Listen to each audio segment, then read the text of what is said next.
Hey gamers, welcome back to the channel. Today we have something a little different from our usual videos because EA recently sent Boss Fight Database to their San Francisco headquarters to check out their new first-person magic shooter game, Immortals of Aveum.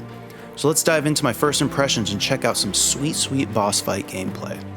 First, we'd like to thank EA for sponsoring this video.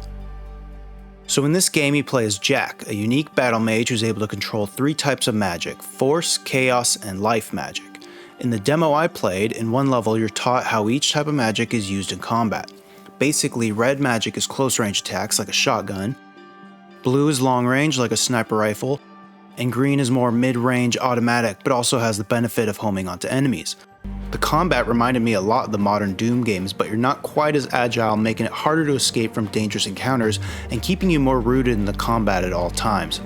The developers seem to understand this, which is why you're given a shield which can soak up some of the damage you would take, though it will break and go on cooldown if it takes too much damage or is hit by a big attack.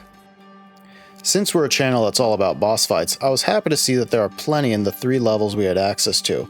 Thankfully the bosses were challenging and varied in the demo that I played. For example, we got a sort of troll boss guarding a bridge, a dragon boss, and a big construct robot boss we had to defeat. Now remember when I said the game feels like Doom but without the super floaty agility? You definitely feel that in the boss fights when your instinct is to dodge every attack, kinda like a Dark Souls game.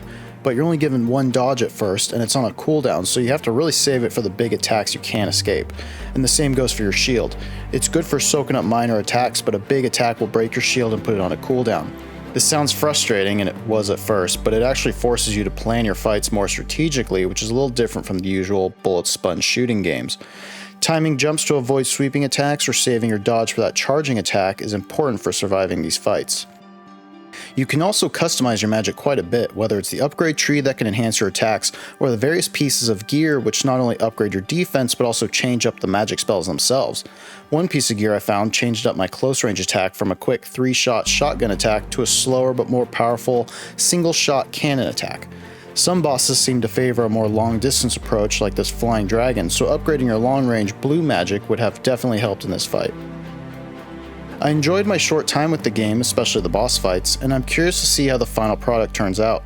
My hope is that the levels themselves are varied and don't fall into that first-person shooter trap of being too repetitive. What do you guys think? Let me know in the comments below. Like and subscribe to support the channel.